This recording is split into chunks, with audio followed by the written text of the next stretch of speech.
Wash this pile of dishes. Then I'll let you taste the caviar. My daughter-in-law said that right in the middle of a wedding that cost millions of dollars. Hundreds of guests were standing there with glasses of wine, all staring at my wife. A dirty apron was tossed onto the table. The live stream cameras were still running.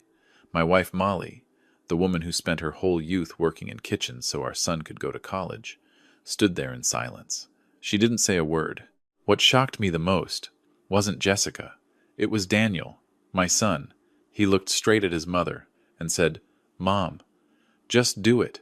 Don't embarrass me. Before I tell you what happened next that night, let me ask you something. Tell me where you're listening from by leaving a comment below. I'm always curious to know where in the world my story is reaching. And if you'd like to hear more stories like this, please subscribe to the channel. Now, let me tell you what happened. Right after those words were spoken, the glass of wine in my hand trembled slightly. No one at our table said a word for several seconds. All we could hear was the soft music from the band out on the lawn and the wind from the ocean moving through the low trees around the garden of the estate. The wedding was being held at a massive mansion in the Hamptons. People said it cost several $1,000,000. I don't know the exact number. I only know that everything here was excessive. A white reception tent, as tall as a theater. Hundreds of hanging lights sparkling above us. Tables and chairs covered in pure white linen. And far in the distance, where my wife and I had been seated, tall hedges had been trimmed so high they almost blocked the view of the stage. That was our spot. Not near the family, not near the bride and groom, but all the way at the edge of the garden, where the servers usually walked by. Molly sat beside me, her hands resting quietly in her lap. She was wearing a simple blue dress. I knew she had chosen that dress a long time before today. She once asked me, "Do you think it's too plain?" I told her no. But when I looked around that evening, at the expensive gowns and the custom-tailored suits, I understood exactly why Jessica wanted us sitting here. I turned to Molly. She still looked calm. Only her eyes were lowered slightly, as if she was trying not to notice the looks from the people around us. Up near the front, Jessica was still standing there in her glittering wedding dress. Someone's phone camera was still pointed at our table. A few guests had begun whispering. Daniel stood beside her. My son looked sharp in his black tuxedo. His hair was perfectly styled, his tie flawless. He looked exactly like the kind of successful man I used to see on the covers of financial magazines. But in that moment, he didn't look like the boy Molly used to walk to school every morning. Jessica folded her arms, as if she were waiting. "The kitchen is a mess," she said loudly, loud enough for the nearby tables to hear. The serving staff just walked out. Nobody wants to work. A few guests exchanged looks. I had overheard earlier that something had happened in the kitchen. Something about payment, maybe an argument, maybe something else. But an entire catering team disappearing right before the main course. That was not something anyone expected at a wedding like this. Jessica lifted her chin toward Molly. "You used to work in kitchens, right?" she asked, her voice soft but cold. Not everyone here knew that. But Jessica's family had clearly done their homework about us. Molly nodded gently. "I used to help in kitchens for a few families," she said quietly. Jessica smiled. Not the smile of someone grateful. It was the smile of someone who had just found a new form of entertainment. "Well, that works out perfectly," she said. One of Jessica's friends standing nearby let out a quiet laugh. Jessica picked up a dirty apron from a tray a staff member had just left behind. She shook it lightly in her hand, as if examining some strange little object. Then she placed it on the table in front of Molly. "There's a mountain of dishes in the kitchen," Jessica said. "If you wash them, I'll let you taste the caviar tonight." A few scattered laughs rose from the nearby tables. I clearly heard the word beluga. They had been advertising that dish all evening. One of the most expensive types of caviar in the world. I turned to look at Daniel. My son didn't look surprised at all. He exhaled softly, as if this were nothing more than a minor problem that needed solving. "Jessica," I said slowly.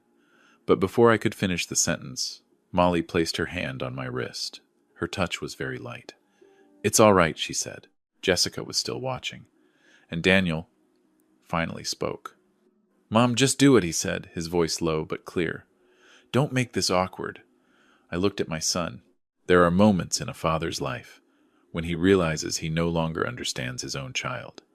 That was one of those moments. Molly stood up. Not fast, not slow.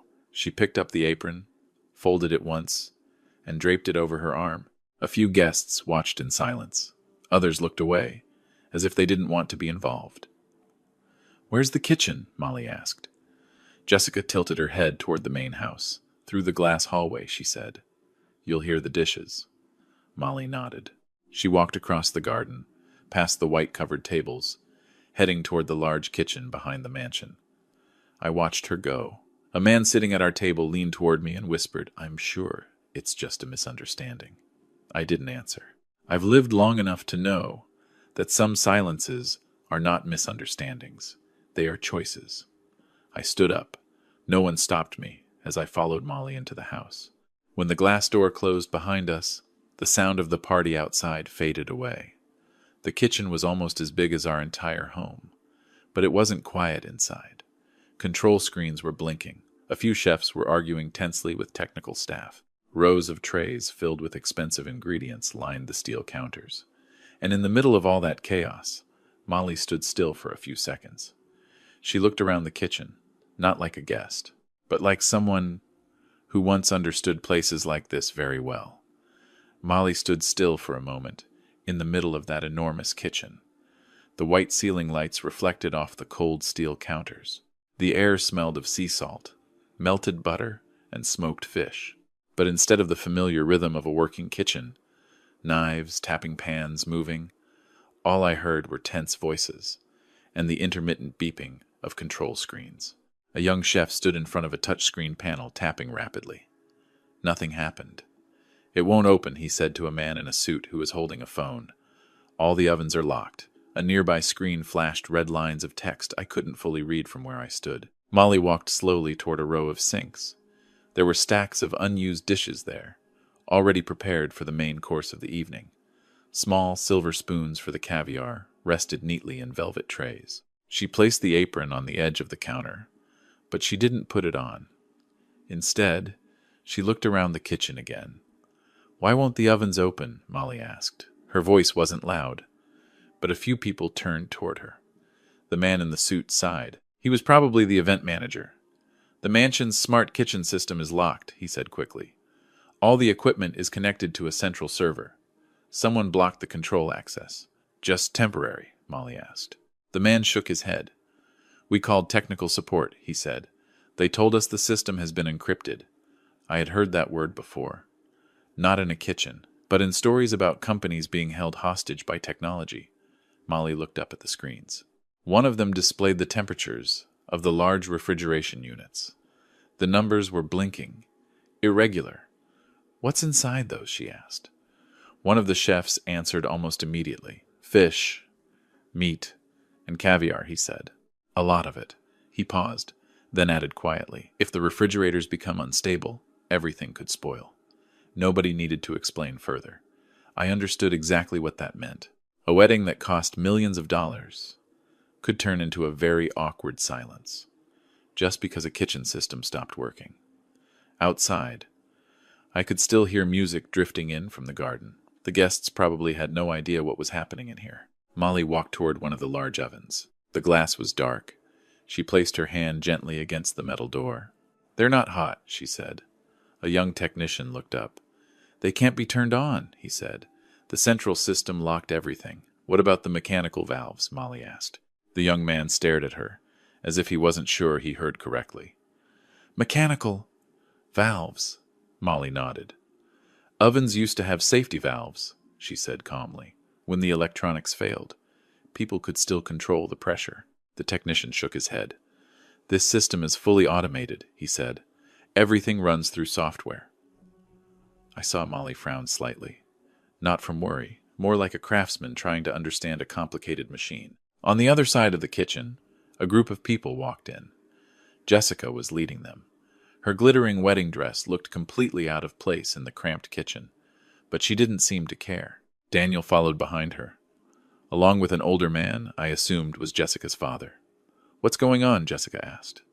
The event manager hurried over. "The kitchen system is locked," he said. "We're trying to fix it." Jessica looked around the room. Her eyes stopped when she saw Molly standing near the oven. A thin smile appeared. "Oh," she said. "You've already started." No one in the kitchen laughed.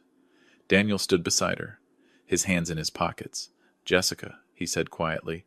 "Not now." She crossed her arms. "This is exactly the moment," she said. "Our reception is being delayed." Her father turned to the manager. "How long until it's fixed?" The manager hesitated. "We don't know yet." That answer made the air in the kitchen feel heavier. Jessica turned back to Molly. "Looks like you'll be washing dishes longer than expected," she said. Molly didn't answer. She was studying a small control panel mounted on the side of the oven. Lines of text and numbers were moving across the screen. I stepped closer. "What do you see?" I asked quietly. Molly pointed gently at a blinking symbol. "The pressure inside the system is rising," she said. One of the chefs turned quickly. "That's impossible," he said. "The ovens are off. They're off on the screen," Molly said. "But the heat inside is still being trapped." She glanced up toward the ceiling, where steel pipes ran along the kitchen line. "And if the valves don't open," she said slowly. The young technician suddenly stopped typing. "Wait," he said. He looked at the data on his screen, then turned to the manager. "The system temperature really is rising," he said. The event manager frowned. "What does that mean?" the technician swallowed. "If the pressure keeps increasing, the system could shut itself down." "Shut down how?" Jessica asked. He didn't answer right away. Molly turned toward me. Her eyes were calm. "Maybe we should open the back doors of the kitchen," she said softly. I looked at her. I've lived with Molly for more than 40 years. I know that voice. That's the voice she uses whenever a kitchen is about to have trouble. And the thing that stayed in my mind wasn't the blinking screens. It was something else. In the corner of the room, near the kitchen's control server, a short line of text appeared on a black monitor. It wasn't an error message. It looked more like a note, short, deliberate. Someone had locked this entire system, not by accident, but because they wanted to. No one in the kitchen spoke for a few seconds after Molly mentioned the pressure. The screens kept blinking. The numbers changed slowly, but steadily. I'm not a cook, but I worked with machinery for nearly 40 years, and when a system starts building pressure on its own, with no one controlling it, that's never a good sign. The young technician leaned closer to the screen. "The steam line pressure is increasing," he said, "but the software won't allow the release valves to open." "Then open them manually," Molly said. He shook his head immediately. "There's no manual mode," Jessica sighed, clearly losing patience. "I don't care how the system works," she said. "I just want this reception to continue." Her father stood quietly behind her, his arms folded. He didn't speak, but his eyes moved from one screen to another. Molly was still standing in front of the large oven. She didn't touch the control panel again. Instead, she leaned down slightly and looked toward the metal base. "Here," she said. No one reacted at first. I walked closer. Molly pointed to a small panel near the bottom of the oven. "This is a pressure inspection port," she said. The young technician stepped forward and knelt down to look. "That can't be right," he said. "I've never seen this in the design plans." "That's because it's not for the software," Molly said calmly. "It's a mechanical backup valve." The technician touched the edge of the panel, trying to open it, but it wouldn't move. "It's locked," he said. Jessica crossed her arms. "I thought you came here to wash dishes," she said dryly. Molly didn't respond. She simply looked at me. That look was enough for me to understand what she was thinking. I stepped closer to the oven. After years of working with machines, I developed a habit. Always look at how something is assembled before trying to open it. That small panel was held in place by 2 steel hex bolts. "Anyone have a tool?" I asked. One of the chefs quickly handed me a wrench from a drawer. I knelt down, loosened the first bolt, then the second. The metal made a dry click as the panel came loose. Inside, there was a small steel valve connected to the steam line. The technician stared at it. "We didn't know that was there," he said. "Not everyone remembers that machines need an escape route. When software fails," I said. I slowly turned the valve handle. For the first second, nothing happened. Then a soft hiss filled the air. Pressure began escaping from the pipe. Molly stood behind me. "Easy," she said. I turned the handle a little more. The hissing grew louder, but the tension in the room eased. The technician looked up at the screen. "The pressure is dropping," he said. Around the kitchen, a few people let out quiet breaths of relief. But the bigger problem hadn't disappeared. The ovens were still dark, the refrigerators were still locked, and the central control system was still displaying those strange lines of text. Jessica looked at us, as if something unexpected had just happened. "So that's it?" she asked. The technician shook his head. "We only prevented the system from shutting itself down," he said, "but the equipment still won't operate." Jessica's father finally stepped closer to the control console. "How long until it's fixed?" he asked. The technician hesitated. "Maybe a few hours, if we can break the encryption." "A few hours," Jessica repeated. Outside, I could still hear music and conversation from the guests. But if the main course didn't arrive soon, silence would spread across that garden. Jessica turned toward Molly and me. Her eyes were sharper now. "I don't think the two of you came in here to fix the system," she said. I stood up and brushed off my hands. "We just didn't want this kitchen facing a bigger problem," I said. She stared at me for a few seconds. "You're an engineer, aren't you?" she asked. I nodded. "Retired," I said.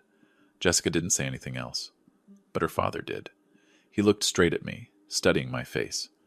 "What field?" he asked. "Mechanical engineering?" I replied. He nodded slowly. "Interesting," he said. While they were talking, I walked toward the control server in the corner of the room. The black screen was still showing the same line of text. A short message. Not dramatic, not threatening, just a coded request for access. I looked at it more carefully. Something in the structure of the command felt familiar. Not because I understood every piece of modern technology, but because the way this system protected itself wasn't entirely digital. It felt more like a hybrid lock, part software, part mechanical logic. I looked back at the row of ovens and the metal pipes running across the ceiling. A thought slowly formed in my mind. If someone designed this system that way, then that person must have understood very well how older machines worked. I turned toward Jessica. "There's something I need to know," I said. She frowned slightly. "What is it?" I pointed toward the server. "Which company designed this kitchen system?" Jessica answered immediately, almost proudly. "My family's technology company," she said. I nodded. In my mind, an old memory shifted. Years ago, when I was still working, I had heard about a design very much like this, a design an older engineer had spent years perfecting. But in the end, the patent had been registered under a different name. I looked back at the screen once more. Then I let out a slow breath. Maybe I knew how to unlock this system. But this time, I didn't rush to say it out loud. I stood in front of the server screen for a few more seconds. Lines of characters moved slowly across the black display. It wasn't anything too complicated. At least not to someone who had spent a lifetime working with mechanical systems. But what caught my attention wasn't the code. It was the way the system had been designed. A software lock on the outside, and behind it, very old physical mechanisms. I turned toward Molly. She understood my look immediately, just like she had for the past 40 years. "What do you think?" I asked quietly. Molly looked around the kitchen again. Her eyes moved across the pressure pipes, the heat sensors, then the row of ovens we had just depressurized. "This wasn't an accident," she said. I nodded. One of the technicians was still struggling with the keyboard. "We're trying to resend access authorization," he told the event manager, his voice tense. "But the system isn't accepting it." Jessica leaned against a steel counter, her arms crossed. Some of the confidence she had earlier was fading, though the irritation was still there. "How much longer?" she asked again. No one answered right away. I stepped closer to the server. "Maybe I can help," I said. Jessica turned to look at me. There was clear doubt in her eyes. "You," she said. I didn't react to the tone. "I've worked with systems that use a similar structure," I said. Jessica's father stepped a little closer. "You're sure about that?" he asked. "I'm not sure," I answered honestly. "But I can try." Jessica let out a short breath. "Then try," she said, "as long as we don't have to wait for hours." I looked at the screen again. The system was asking for a dual confirmation sequence. Part of it existed in the software. The other part was linked to heat sensors in the mechanical system. If the designer had built it the way I suspected, then once pressure and temperature reached certain levels, the system would automatically unlock a backup access path. But that would only happen if several mechanical sensors were triggered in the correct order. I turned to Molly. Do you remember the pressure valves on the ovens over there? I asked. Molly nodded immediately. Yes, we need to open 2 more. The technician overheard us and looked over. But the system is locked, he said. Not all of it, I replied. I pointed toward the row of ovens on the right. There are at least 3 backup mechanical valves. We opened one already. 2 more are still holding pressure. The technician hesitated for a few seconds, then hurried over to check. You're right, he called out. There are 2 more here. Molly stepped forward. Let me, she said. She knelt down and opened the first panel with surprising calm. I handed her the wrench. The metal made a soft sound as the bolts came loose. Another hiss escaped when Molly turned the valve. The technician looked up at the screen. The temperature is changing, he said. The second one, I reminded her. Molly opened the last valve. This time the release sound was slightly louder, but it didn't last long. On the server screen, the warning message blinked. Then it disappeared. The entire kitchen fell silent. 1 second later, all the control panels lit up at once. Indicator lights on the ovens came back on. The refrigerators hummed to life again. The technician stared at the screen. The system is unlocked, he said. A few chefs let out relieved breaths. The event manager turned to Jessica. We can continue the reception, he said. Jessica didn't respond right away. She was looking at me, not with the mocking expression she had earlier. This time, she looked like she was rethinking something. Her father stepped closer to the server. Very interesting, he said. I was about to turn away when the large monitor at the far end of the kitchen suddenly lit up. At first, I thought it was just the system restarting, but then a folder appeared on the screen. Not the kitchen interface, a data archive. The technician frowned. This isn't part of the kitchen software, he said. Files began appearing on the display. Folder names, spreadsheets, financial reports. Jessica walked quickly toward the screen. What is that? She asked. The technician shook his head. I didn't open it, he said. Jessica's father was staring at the display now. Several titles became clearer as the system loaded the data. I recognized one phrase, Community Support Fund. Then a detailed table appeared. Transfers of money, receiving accounts. The numbers were large enough that the entire kitchen went quiet. Daniel stepped closer. Turn that off, he said quickly. The technician pressed a few keys, but the screen kept showing more. More tables appeared, a few notes beside them, event expenses, decorations, venue rental, everything marked with the same source of funding, Jessica's family company charity fund. Jessica turned sharply toward the technician. Turn it off, she said. I can't, he replied, his voice tight. The system is broadcasting from the main server. I looked at Daniel. My son's face had gone pale. He turned toward me. Dad, he said quietly. Outside, through the glass doors. I could see the large screen in the garden had also lit up. Guests at the reception were beginning to turn their heads. The numbers kept appearing. Daniel took another step toward me. Dad, what did you do? He asked. I looked at my son for a long moment before answering. I only unlocked the kitchen system, I said. Then I glanced back at the screen, where those financial tables were still appearing. As for the rest, I said slowly, those things were probably already there. No one in the kitchen said another word for several seconds. The numbers continued to scroll quietly across the large screen. There was no dramatic music, no explanation, just dry tables of data. But they were clear enough for anyone familiar with finance to understand what they were seeing. Through the glass doors, I could see several guests in the garden standing up from their tables.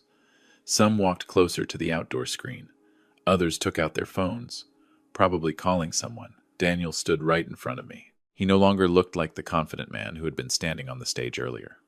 His hands trembled slightly, as if he was trying very hard to stay calm. Dad, he said quietly, you have to turn it off. I looked at my son. There's something strange about looking at the face of a child you raised. You remember every year of their life, every step they took growing up, and yet sometimes you realize you no longer recognize the person standing in front of you. Turn off what I asked.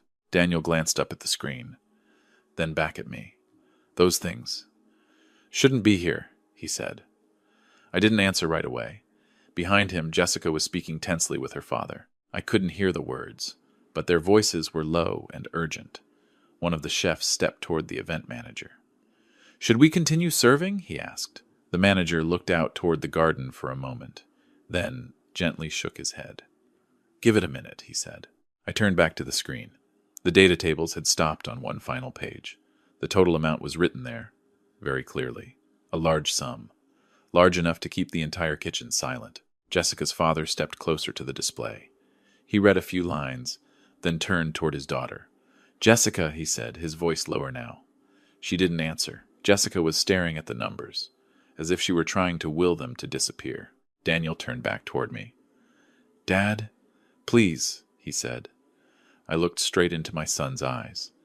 I remembered the first time he learned to ride a bicycle. I remembered Molly standing at the kitchen door, calling him in for dinner when the sky had already gone dark. Those memories were still very clear.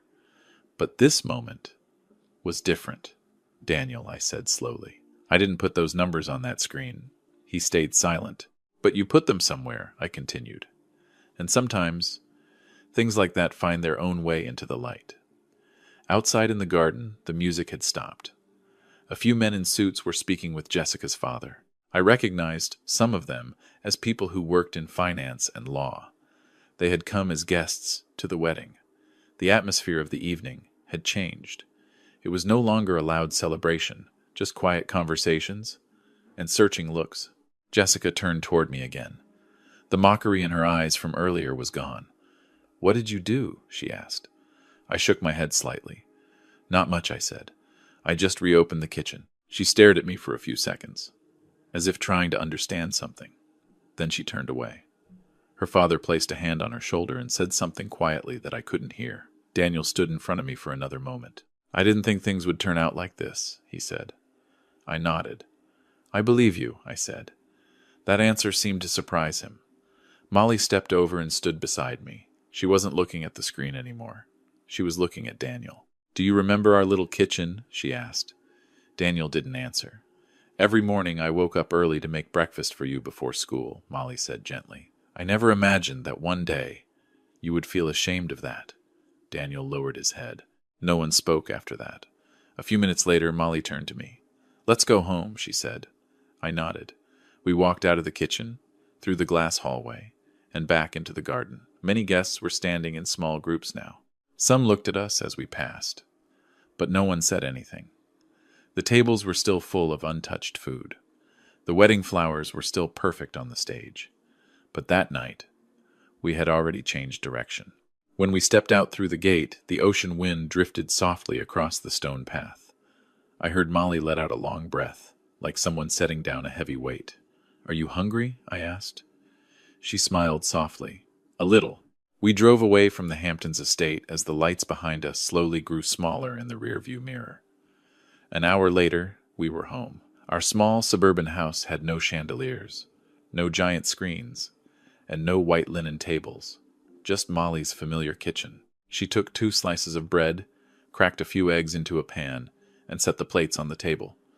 We sat and ate in silence for a while. Then Molly looked at me. "Do you regret it?" she asked. I thought for a moment. "No," I said. I set the piece of bread down and looked out the window. After all those years working with machines, I learned one simple thing. A machine can look perfect from the outside, but if its foundation is built on the wrong parts, sooner or later, the system will reveal its flaws. Families are the same way. Money can buy large celebrations, but it cannot buy respect. And sometimes, the most important thing a father can do is not to fix everything. Sometimes, it is simply to let the truth stand on its own. I looked at Molly eating her warm egg sandwich. She gave a small smile, and in that quiet moment, I knew we still had the most important thing of all, peace. If this story touched your heart, I hope you'll press the like button on this video. It helps the story reach more people. You can also subscribe to the channel so you won't miss the next stories. And if you think this story is worth sharing, feel free to send it to a friend or someone you care about. Thank you for sitting with me and listening to my story all the way to the end. It truly means a lot.